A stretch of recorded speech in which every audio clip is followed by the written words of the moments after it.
अब प्रत्येक समाज में प्रत्येक बुजुर्ग अपने बच्चों को, माता है या पिता, दादा है या दादी जी, वो शिक्षा अच्छी देते हैं, और फिर भी समाज गिर गया। सतर कितना संत जन से भी सत्संग कर रहे हैं और संतों की कोई कमी नहीं। वर्तमान में तो विशेष बोलबाला संतों का और श्रद्धालुओं की कोई कमी नहीं, और समाज गिरता जा रहा है। किसी का कोई असर नहीं, किसी प्रकार की कोई मर्यादा नहीं रही।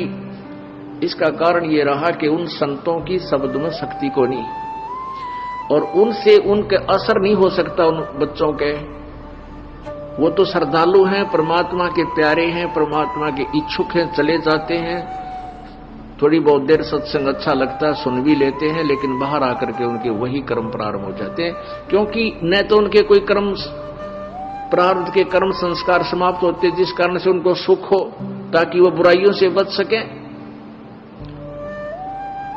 पुण्यात्माओं, आप जब इस मार्ग से जुड़ जाओगे और सच्चे दिल से आप मोक्ष चाहोगे, आप किसी का बुरा नहीं कर सकते। बुरा करोगे तो आपका डबल होगा, क्योंकि परमात्मा कबीर जी नहीं करेंगे, क्योंकि परमेश्वर ने आपके पाप कर्मों को रोक दिया जो आपको दुखी करेंगे, और वो अभी आपके पाप नाश नहीं करेंगे, क्योंकि वो देखते हैं कि ये कितना चलेगा हमारे साथ, ये काल के पाड़े में फिर ना चला जा।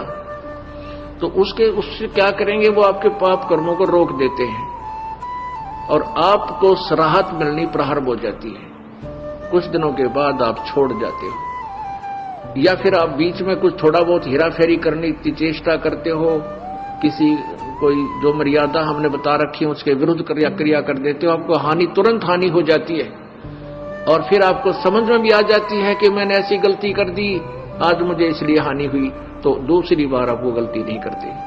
और दास ने आपको बताया हुआ है कि जिसका कोई, जैसे हमने मर्यादा आपको बता रखी है, इन मर्यादाओं में रहकर आप भक्ति करो, आपको न्यारे सुख होंगे, और जो मर्यादा तोड़ देगा उसका नामखंड हो जाएगा,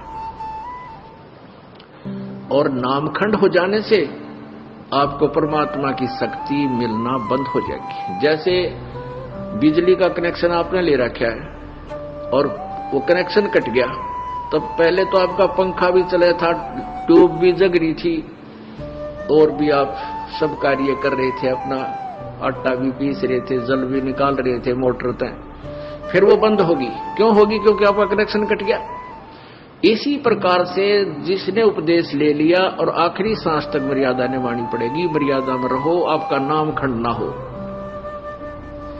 तो आपको परमात्मा की शक्ति का लाभ प्रॉपर मिलता रहेगा। तो ऐसे जब आप मर्यादा खंड कर देते हो, आपका कनेक्शन कट जाता है, तो आपको राहत मिलनी बंद हो जाती है, दुख आ जाते हैं। फिर आप आकर के यहां आपको बताया है कि बार बार बकवाद नहीं करें, बार बार जानबूझ कर नाम को नहीं तोड़ना चाहिए, और किसी कारण से, क्योंकि नए नए बच्चे हैं, समाज में जाते हैं, अन्य समाज जो है हमारी मर्यादा के टोटली विरुद्ध काम कर रहा है। एक परिवार में एक सदस्य नाम लिया और 5 सदस्य आन उपासक है। हमें भी पता है कि हमारे बच्चों का ये नाम शीघ्र सी सेट होने नहीं देंगे, तो परमात्मा के आदेश से ये ऑप्शन छोड़ दिया है कि एक आध बार किसी का ऐसा नाम खंड हो जाए तो दोबारा तुरंत ले लेना चाहिए, नहीं तो लाभ नहीं मिलेगा।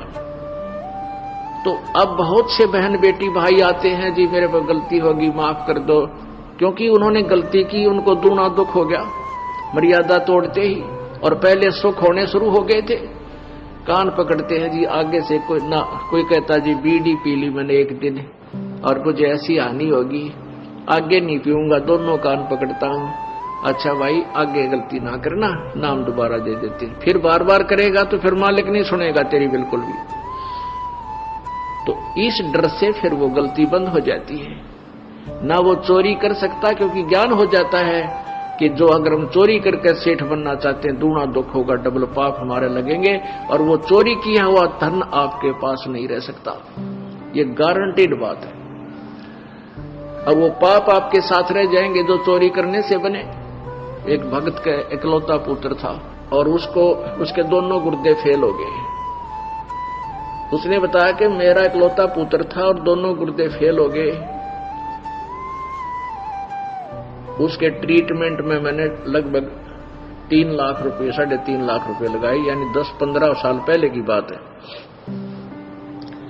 वो कैसे लगे? पहले तो झाड़े झपटियां वाले के चक्कर में फंस गया, फिर लोकल डॉक्टरों के चक्कर में फंसा रहा, फिर पीजीआई दिखा रोहतक में बहुत देर हो चुकी थी, कहने के दोनों गुर्दे कंडम हो गए और ऑल इंडिया इंस्टीट्यूट दिल्ली ले जाओ।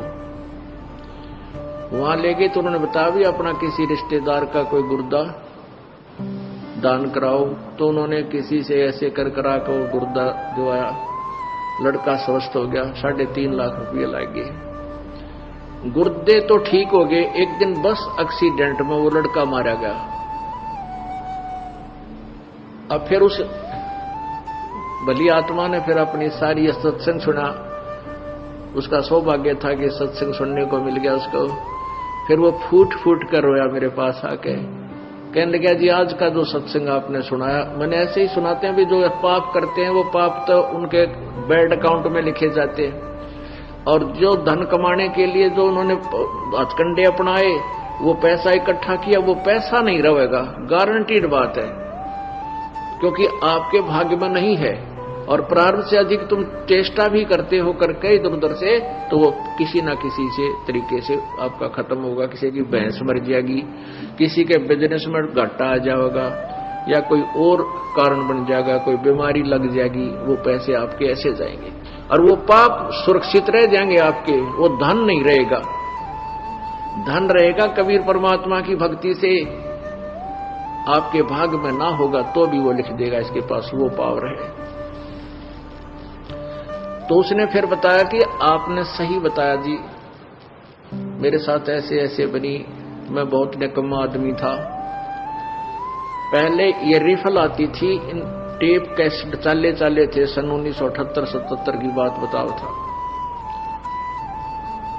और उन टेपों में ये कैसेट डाला करते, उसके ऊपर मोर मारता सोनी की और लाता वहां तोल के भावता वो रिफल, और वो कैसेट बनवा के, उसका सारा खर्चा मेरा 2 रुपया का एक कैसेट पाया करता, 2-2.5 रुपए का भर के भी सारा कुछ कर लेता था। और मैं सोनी की बना के मोर लाकर उनको 30-30, 35-35, 25-25 की बेचा करता था। और थोड़े से दिना मेरे पास बहुत पैसा हो गया। फिर मेरा इकलौता पुत्र बीमार हो गया, कमाए होंगे 2 लाख, लाग गए 3.5 लाख। उस समय 2 लाख बहुत मुश्किल से कमाए जाते थे। और बेटा भी ना रहा, जिसको सुखी बनाने के लिए मैं ये पाप किया करता था कि मेरा बेटा सुखी रहेगा, कारों में चलेगा, इसके लिए घना धन जोड़ दूं, वो धन रहा ना वो बेटा रहा। तो पुण्यात्मा, फिर ये परमात्मा की वाणी से आपको डर लगने लग जाएगा, आप पाप नहीं कर सकते। तो ये अब समाज सुधार होगा, क्योंकि जो लाभ आप स्वयं बुरे कर्मों से करना चाहते थे वो पैसा आपके पास नहीं रहेगा। और परमात्मा कबीर जी की भक्ति में इतनी शक्ति है कि आपके प्रारब्ध में नहीं है तो भी लिख देगा, तो भी आपको दे देगा, यदि वो आवश्यक समझेंगे तो।